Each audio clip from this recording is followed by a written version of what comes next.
요한복음 4장 9절에서 10절까지의 말씀 다 같이 한 목소리로 합독하시겠습니다. 사마리아 여자가 이르되 당신은 유대인으로서 어찌하여 사마리아 여자인 나에게 물을 달라 하나이까 하니 이는 유대인이 사마리아인과 상종하지 아니함일러라. 예수께서 대답하여 이르시되 네가 만일 하나님의 선물과 또 내게 물 좀 달라는 이가 누구인 줄 알았더라면 네가 그에게 구하였을 것이요 그가 생수를 내게 주었으리라. 아멘. 오늘 저는 읽으신 본문의 말씀을 가지고 은혜로 주어진 것, 그리고 의지로 결단한 것, 은혜로 주어진 것, 그리고 의지로 결단한 것, 이러한 제목을 가지고 함께 은혜를 나눠보고자 합니다. 우리가 계속해서 사마리아 여인의 이야기를 살펴보고 있는데, 이는 예수님과 사마리아 여인의 그 대화에는 너무나도 많은 내용이 담겨져 있기 때문입니다. 그 가운데 한 내용을 담고 있는 구절을 꼽으라면 그에게 구하였을 것이요 라는 구절입니다. 그런 관점에서 우리가 오늘 본문 10절 말씀을 지나가듯이 가볍게 읽게 되면 예수님을 알아보고 구했으면 받았을 텐데 왜 구하지 아니하였을까라는 그러한 오해를 할 수도 있습니다. 더 나아가 이러한 오해는 그냥 구하면 주신다라는 말을 구원의 문제에 있어서도 너무나도 쉽게 사용해버리는 우를 범하게 만들기도 합니다. 그러나 우리는 오늘 본문이 우리가 생각하는 것보다 더욱 깊은 내용을 담고 있다는 사실을 잊어서는 안 된다라는 것입니다. 그런 관점에서 예수님이 사마리아 여인에게 하신 이 말씀을 올바로 이해하려면 요한복음 3장에 나오는 니고데모 사건을 염두에 두고 있어야 합니다. 왜냐하면 지난 시간에도 제가 말씀드렸던 것처럼 요한복음은 어떠한 의도를 가지고 이 두 이야기를 나란히 배열하고 있기 때문입니다. 즉 니고데모 이야기와 사마리아 여인의 이야기가 차례로 등장하는 것은 우연이 된 것이 아니라 이 두 사건을 선명히 대조하기 위한 목적을 가지고 글이 되었다라는 것입니다.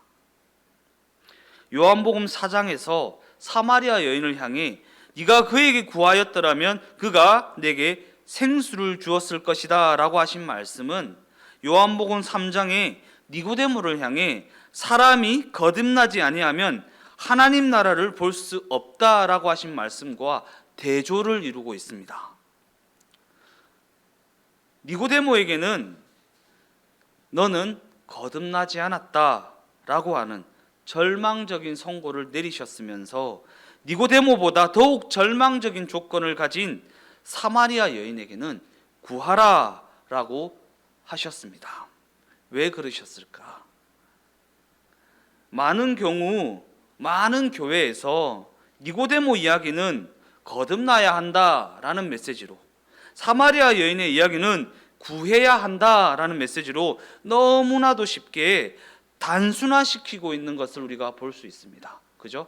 우리가 이 본문을 대할 때면 늘 거듭나야 한다라는 메시지를 들어왔고, 사마리아 여인의 이야기를 들으면 구하면 주신다라는 이야기로 단순화시킨 메시지를 들어왔다라는 것입니다. 그러나 이 두 사건을 함께 놓고 생각해 보면 이는 그리 단순화시킬 수 있는 부분이 아니라는 사실을 알 수 있습니다. 너무나도 잘난 니고데모에게는 거듭나야 한다라고 말씀하셨는데, 엄청난 절망 가운데 있는 사마리아 여인에게는 거듭나야 한다라는 말씀을 하지 않으셨습니다. 구할 자격이 전혀 없어 보이는 사마리아 여인에게는 구하라라고 말씀하시고, 정작 구하러 나온 니고데모에게는 질책을 쏟아 놓으셨습니다. 사실 니고데모는 예수님을 하나님이 보내신 랍비라고 생각하여서 무엇인가를 배우고자 나온 사람입니다. 그는 밤에 은밀히 예수님을 찾아왔습니다. 밤에 찾아왔다는 것은 누군가에게 가르침을 청하러 가는 것을 들키지 않기 위해 그 밤 시간을 선택한 것입니다. 왜냐하면 바리새인이었던 니고데모는 유대인의 지도자였고 이스라엘의 선생의 위치에 있는 사람이었기 때문입니다. 즉 그는 높은 지위에 있는 사람이었기 때문에 다른 누군가에게 도움을 청하거나 다른 누군가에게 깨우침을 받으러 간다는 것이 그리 쉬운 선택은 아니었다는 것이고, 그래서 남의 눈에 띄지 않는 시간, 곧 인적이 드문 밤 시간을 선택해야만 했다라는 것입니다. 그죠? 대통령이 저한테 뭐 물어보려고 오면 그 시간을 선택할 것 같습니다. 그죠? 높은 지위에 있는 사람이 누군가에게 도움을 청하고 누군가에게 배움을 얻기 위해, 깨달음을 얻기 위해 나아간다라는 것이 쉽지만은 않았다라는 것입니다. 왜냐하면 니고데모는 누군가에게 종교적, 도덕적, 더 나아가 지혜와 윤리에 대해 가르침을 주어야 할 위치에 있는 사람이었지 누군가에게 도움을 청할 위치에 있는 사람은 아니었기 때문입니다. 그러한 니고데모가 그것도 늦은 밤중에 예수님을 은밀하게 찾아간 것인데, 예수님께서는 그에게 네가 거듭나지 않으면 너에게는 희망이 없다라는 선고를 내리십니다. 왜 예수님은 사마리아 여인에게는 네가 구하라 라고 하시면서 니고데모에게는 구하라는 말 대신 이러한 충격적인 선고를 내리셨던 것일까? 이게 성경에서 아주 순화시켜서 네가 거듭나야 한다라고 하지만 좀 막말로 하면 너는 죽었다 깨어나야 된다 이 말이에요. 네가 죽었다 깨어나지 않는 이상은 답이 없다, 이런 충격적인 선고를 내리시는 장면입니다. 어찌되었든 우리는 이 장면을 통해 사마리아 여인에게 구하라라고 하신 것에는 겉으로 드러나지 않는 깊은 의미가 숨겨져 있다는 것을 우리가 짐작할 수 있습니다. 그러한 관점에서 우리가 사마리아 여인에게 구하라라고 하신 예수님의 그 말씀을 단순히 구하면 주신다라는 뜻으로 이해하고 있다면 이는 성경을 너무나도 가볍게 읽고 있는 것입니다. 그냥 단순화시켜서 구어로 만들어서 구하면 주신다, 구하라 라고 생각하고 있다면 성경의 그 깊은 의미를 너무나도 가볍게 읽고 있는 것이라는 것입니다. 왜냐하면 요한복음은 은혜가 무엇인지 설명하기 위해 두 사건을 대조하여 기록하고 있기 때문입니다. 더 나아가 이 두 사건에서 공통적으로 발견되는 주제는 은혜는 무엇인가 라는 주제이기 때문입니다. 은혜가 무엇인가? 니고데모의 사건에서도 은혜가 무엇인가? 사마리아 여인의 사건에서도 은혜가 무엇인가? 라는 주제를 다루고 있기 때문입니다. 그렇다면 구원은 믿음으로 얻는 것입니까? 은혜로 주어지는 것입니까? 헷갈리죠? 구원은 믿음으로 얻는 것인가? 은혜로 주어지는 것인가? 믿음과 은혜 둘 다 옳은 답입니다. 구원은 은혜로 주어지고 믿음으로 얻습니다. 구원은 은혜로 주어지는 것이고 믿음으로 얻게 되는 것입니다. 흔히 우리는 은혜는 하나님께서 베풀어 주시는 것이고 믿음은 우리에게서 나가는 것으로 생각합니다. 그러나 우리는 구원을 믿음으로 얻는다라는 이 말을 깊이 있게 생각할 필요가 있습니다. 왜냐하면 우리가 생각하는 믿음과 성경이 제시하는 믿음이 다른 의미를 가질 때가 너무나도 많이 있기 때문입니다. 우리는 너무나도 쉽게 믿으면 구원을 얻는다, 구하면 주신다 라고 생각하지만 성경은 과연 그렇게 말하고 있지 않습니다. 구원의 조건이 필요하다면 그 조건을 니고데모만큼 완벽하게 갖춘 사람이 있을까? 믿으면 구원을 얻는다. 구하면 주신다. 니고데모가 예수님을 무엇이라고 믿었죠? 하나님께서 보내신 랍비. 어떻게 하여야 영생을 얻을 수 있습니까? 라는 것을 구하러 니고데모는 예수님 앞에 찾아간 사람입니다.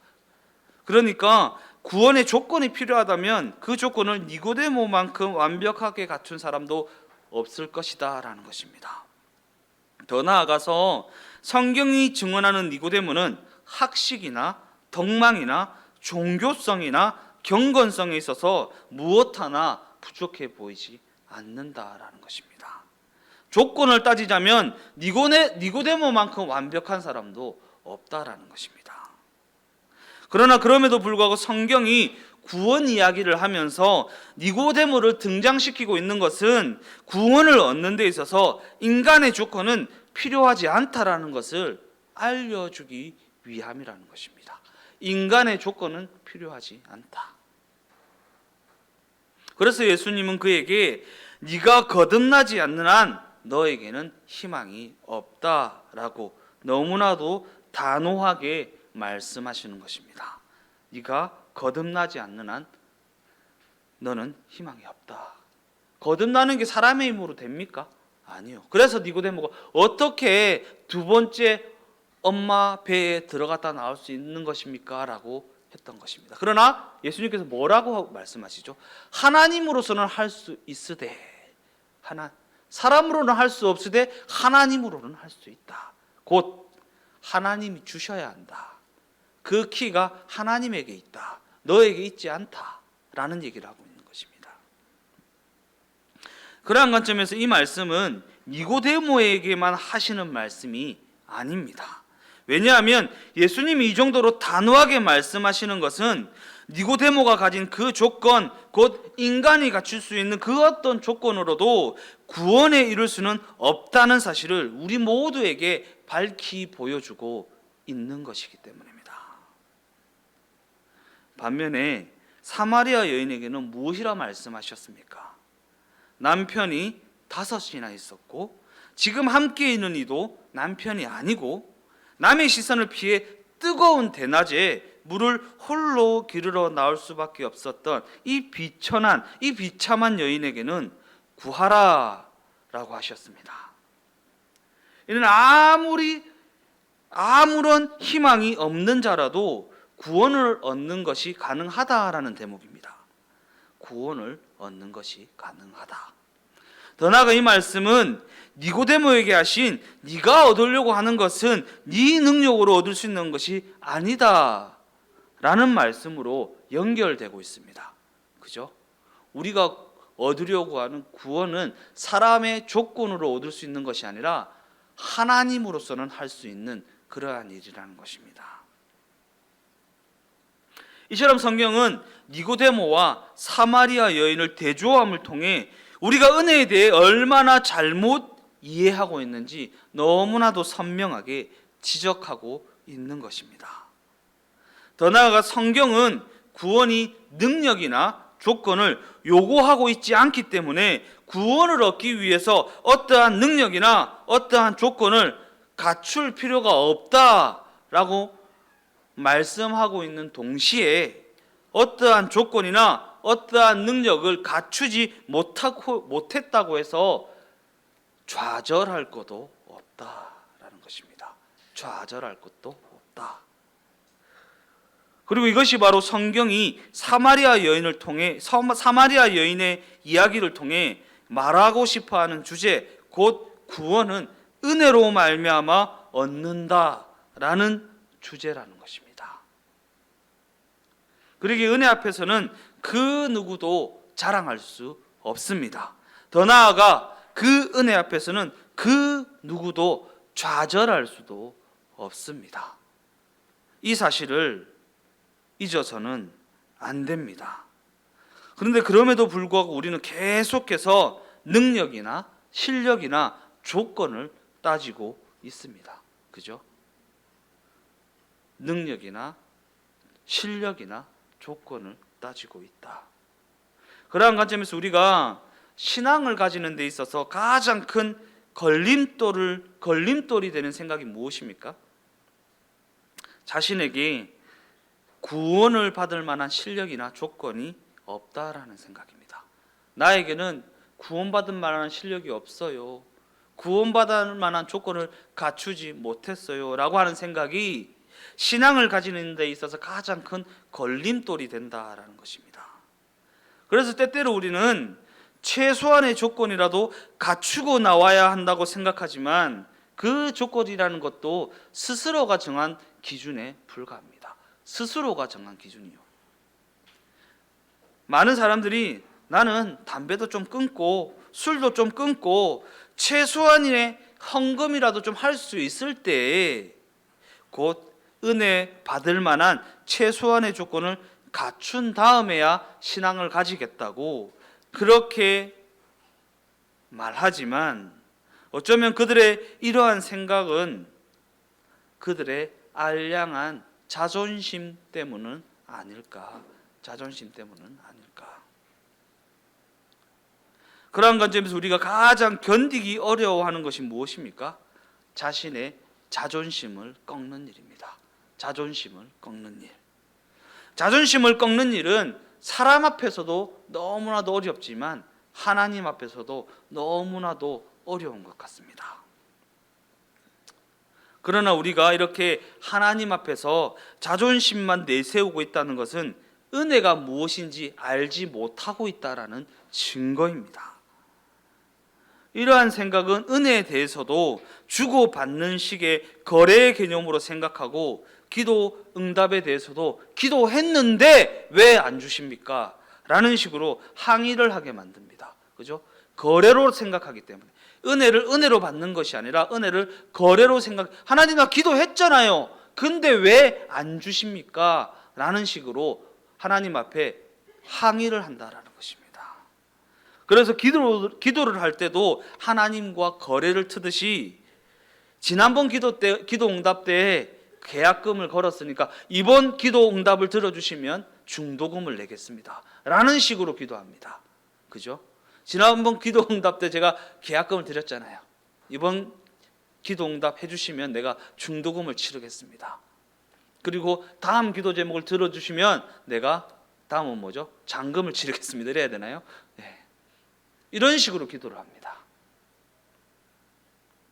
그러나 구원은 그런 식으로 생각할 수 있는 부분이 아닙니다. 왜냐하면 구원은 은혜로 얻는 것이기 때문이고 은혜라는 것은 그러한 것이 아니기 때문입니다. 우리는 구원을 생각할 때면 무엇보다도 먼저 믿음을 떠올립니다. 예수 믿으면 구원받습니다 라고 얘기하죠. 또한 믿음을 가졌다고 한다면 지정의라는 세 측면 모두에서 반응을 해야 한다고 그렇게 생각하고 지적인 동의나 감정적인 항복이나 의지적인 결단이라는 전인격이 동원되어야지만 구원받았다라고 생각한다라는 것입니다. 요한복음 4장 10절 하반절 말씀입니다. 네게 물 좀 달라 하는 이가 누구인 줄 알았더라면 네가 그에게 구하였을 것이요 그가 생수를 내게 주었으리라. 그저 이 말씀만 똑 떼내어서 보게 되면 구원은 우리가 구해야 하는 것처럼 오해할 수 있습니다. 그러기에 만일 성경에 니고데모 이야기가 대조되지 않고 오직 사마리아 여인의 이야기만 제시되었다면 구원은 과연 구하면 되는 것으로 인식되었을 것입니다. 그러나 그럼에도 불구하고 사마리아 여인에게 구하라라고 하신 말씀은 구원의 조건을 제시한 것이 아닙니다. 이 사실을 분명히 해야 됩니다. 구원의 조건으로 제시한 것이 아니다. 그러기에 우리는 요한복음 4장에 기록된 사마리아 여인의 이야기가 요한복음 3장에 기록된 니고데모 이야기와 대조되어 등장하고 있다는 사실과 니고데모에게는 하지 않으셨던 말씀을 사마리아 여인에게는 하셨다라는 사실을 기억해야 하는 것입니다. 구하는 것이 구원의 조건이라면 니고데모에게도 하셨어야죠. 어떻게 해야 영생을 얻을 수 있습니까? 네가 구하라 라고 말씀하셨어야죠. 그렇게 하지 않으셨다라는 것입니다. 이처럼 구원은 지적인 동의나 지난 시간에 살펴보았죠. 어떻게가 해결되어야 되는 게 아니라고. 지적인 동의나 감정적인 항복이요. 막 눈물이 나고 막 가슴이 떨리고 막 이렇게 해야 구원을 얻은 것이 아니다라는 것입니다. 지적인 동의나 감정적인 항복이나 의지적인 결단으로 이루어진, 내가 믿어야지 해서 믿어지는 게 아니다라는 것입니다. 왜냐하면 우리는 어떻게 구원을 얻게 되었는지, 언제 구원을 얻게 되었는지 알지 못하기 때문입니다. 더 나아가 지적인 동의나 감정적인 항복이나 의지적인 결단은 구원을 얻은 자가 구원을 인식하는, 아 내가 구원받았구나 라는 것을 인식하는 2차적인 과정에서 나타나는 반응에 불과하기 때문입니다. 반응이요. 그런데도 우리는 나중에서야 나타나게 되는 이러한 인식을 구원의 조건이라고 생각할 때가 너무나도 많이 있습니다. 아 눈물이 난다. 아 찬양을 부르는데 눈물이 난다. 내가 구원을 받았다. 아 성경이 이해된다. 내가 구원을 받았는가 보다. 이런 2차적인 반응을 가지고 아 내가 구원을 받았구나 라는 이 부분을 구원의 조건으로 여겨서 자꾸 처음으로 돌아가서 자기가 구원을 얻을 때 이러한 조건을 갖추었는지 따집니다. 내가 구원받았을 때 눈물이 났던가? 내가 구원받았을 때 하나님의 말씀이 이해가 되어졌던가? 내가 결단을 했었던가? 라는 부분을 자꾸 따집니다. 그렇다면 구원을 얻었다고 인식하게 되는 이러한 2차적인 인식은 지정의 중에 어디에서부터 시작되는 것일까? 각 사람마다 조금씩 다릅니다. 어려서부터 믿게 된 사람은 대부분 지적인 부분에 치중하는 경향이 있습니다. 그리고 자라면서 믿게 된 사람은 대부분 감정적인 부분에 치중하는 경향이 있습니다. 먼저 자라면서 믿게 된 후자의 경우는 어느 날 갑자기 죄에 대해서 깨닫게 되면서 크게 충격을 받게 되고 문득 아 내가 죄인이구나 라는 것이 깨달아지면서 걷잡을 수 없는 회개에 이르게 됩니다. 막 금식 기도도 하고요, 기도원을 들어가기도 하고요, 막 전도지를 들고 뛰쳐나가기도 하고요, 그러한 일들이 있어집니다.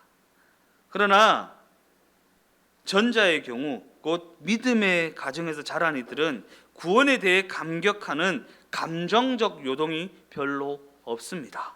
이들은 하나님이 계신 것과 자기가 구원받았다는 것을 전제로 하여 신앙생활을 이어나갑니다. 아, 하나님이 계시지, 나는 구원받았지 라는 것을 전제로 깔고 신앙생활을 이어나가기 때문에 감정적 요동이 별로 없습니다. 그러나 두 경우에서 공통적으로 나타나는 부분도 있습니다. 신앙생활을 이어나가는 가운데 의지적 결단이라는 부분이 가장 늦게 나타난다는 것이 두 경우에 공통적으로 나타나는 부분입니다. 왜냐하면 의지적 결단이라는 것은 지적으로 동의하고 감정적으로 공감한 것을 삶으로 살아내기 위해 이를 악무는 그러한 과정에 해당하기 때문입니다. 그런데 많은 경우 너무나도 문제가 되는 것은 구원에 대해 이야기할 때 각자의 의지적 결단을 너무나도 강조한다라는 사실입니다. 그죠? 예수님이 구원자시라고, 복음은 좋은 것이라고, 예수 믿어야 된다라고 계속해서 강요 아닌 강요를 하니까 할 수 없이 손을 들게 됩니다. 여러분, 지금 이 시간 마음의 문을 열어야 됩니다. 여러분, 지금 이 시간 마음의 문을 열기로 결단해야 합니다. 여러분, 지금 이 시간 결단하셨다면 지금 자리에서 일어나십시오. 이런 거 한 번씩 당해보셨죠? 네. 의지적 결단을 너무나도 강요한다라는 것입니다. 이러한 겉면이 틀렸다는 말을 하고 있는 것이 아닙니다. 의지적 결단이라는 것을 촉구해서는 안 된다는 말을 하고 있는 것도 아닙니다. 우리가 그러한 기회를 통해 내가 구원을 얻게 되었구나라는 것을 확인할 수 있게는 되겠지만, 구원은 그러한 의지적 결단으로 얻게 되는 것이 아니라는 말을 하고 싶은 것입니다. 의지적 결단을 통해 구원을 얻는 것이 아니다라는 것입니다. 이처럼 우리는 구원을 받았다라는 인식이 구원 이후에 따라오는 것임을 분명히 알고 있어야 하는 것입니다. 그죠? 우리 여기서 제 어린애가 지금은 유연이네. 하진이도 있고 주은이도 있습니다. 지금 하진이와 주은이가 자신이 태어났다라는 것을 알 수 있을까요? 내가 태어났구나. 적어도 한 유연이 정도는 커야 내가 태어났구나 라는 것을 알 수 있지 않을까요? 우리는 언제 어떻게 구원을 받았는지 알지 못합니다. 나중에 조금 더 크고 나서, 조금 더 자라고 나서 내가 언제 어느 병원에서 태어났구나라는 것을 엄마가 알려주어서 알게 될 뿐이지 우리 스스로가 알 수 있는 것은 아니다라는 것입니다.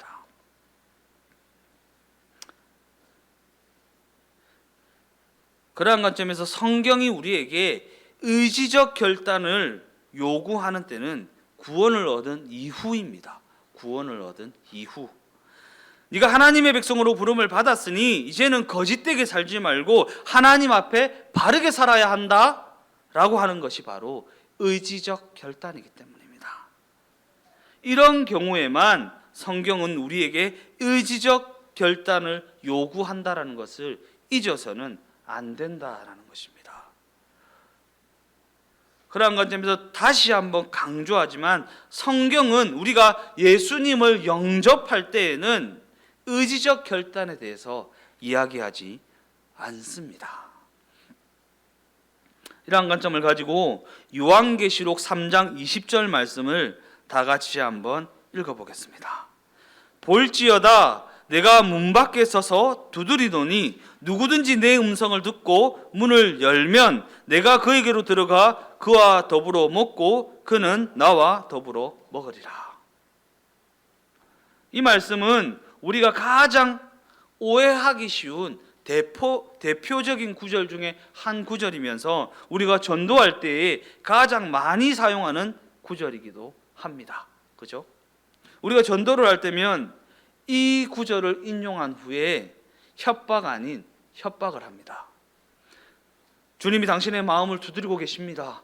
지금 마음의 문을 열면 구원에 이르게 될 것이고 마음의 문을 열지 않으면 구원을 놓치게 됩니다. 라는 식으로 협박 아닌 협박을 합니다. 그런데 중요한 사실이 무엇인지 아십니까? 이 말씀은 불신자에게 주시는 말씀이 아니라 이미 구원을 얻어 성도로 부르심을 받은 라오디게아 교회에 주신 말씀이라는 사실입니다. 문을 열라는 것은 구원을 얻기 위해 영접하기로 결단하라는 말씀이 아니라 하나님의 자녀가 되었음에도 불구하고 왜 예수님을 주인으로 섬기지 않느냐라고 책망하면서 이제는 그렇게 살겠다는 의지적 결단을 해야 한다라고 권면하는 말씀이 바로 이 말씀이라는 것입니다. 즉 여기서 말하는 의지적 결단은 구원을 얻은 자, 곧 이미 성도가 된 자들에게 요구하는 의지적 결단이라는 것입니다. 요한계시록 3장 14절에서 16절 말씀도 한번 읽어보겠습니다. 라오디게아 교회의 사자에게 편지하라. 아멘이시요 충성되고 참된 증인이시요 하나님의 창조의 근본이신 이가 이르시되 네가 네 행위를 아노니 네가 차지도 아니하고 뜨겁지도 아니하도다. 네가 차든지 뜨겁든지 하기를 원하노라. 네가 이같이 미지근하여 뜨겁지도 아니하고 차지도 아니하니 내 입에서 너를 토하여 버리리라.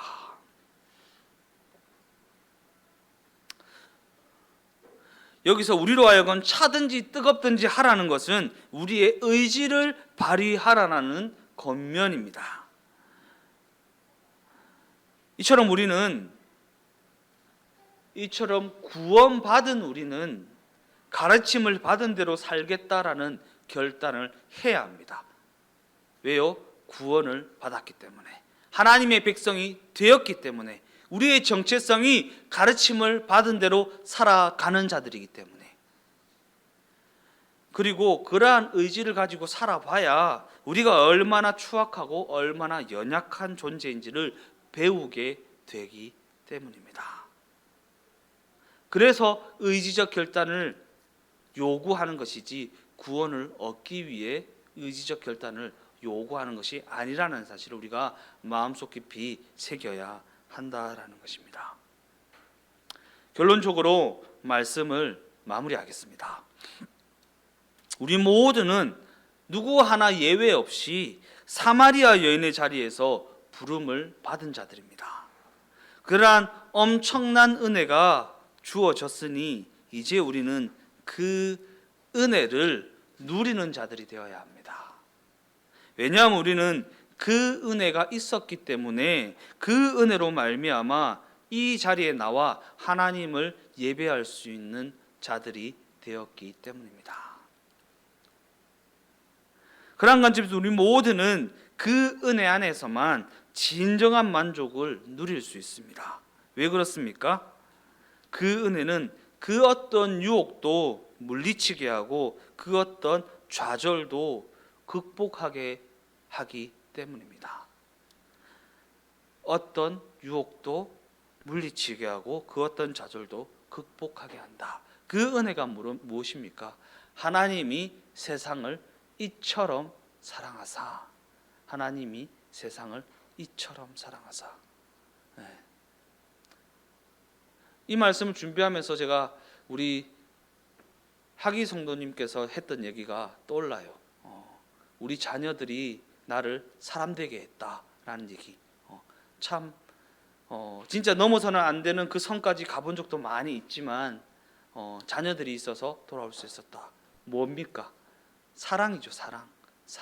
하나님이 이처럼 우리를 사랑하셨다. 그 사랑으로 말미암아 우리가 그 어떤 유혹도 물리치고 그 어떤 좌절도 극복하게 되는 것이지, 어떠한 율법같이 너 이거 넘어가면 죽어 한다고 해서 그게 되어지는 것이 아니다라는 것입니다. 하나님의 사랑이 그 유혹도 이기게 하는 것이고, 하나님의 사랑이 그 어떤 좌절에서도 극복하게 하는 것이지, 어떠한 율법적인 요구와 의지적 결단이 나로 하여금 바르게 살아가게 하는 것이 아니다라는 것을 기억해야 하는 것입니다.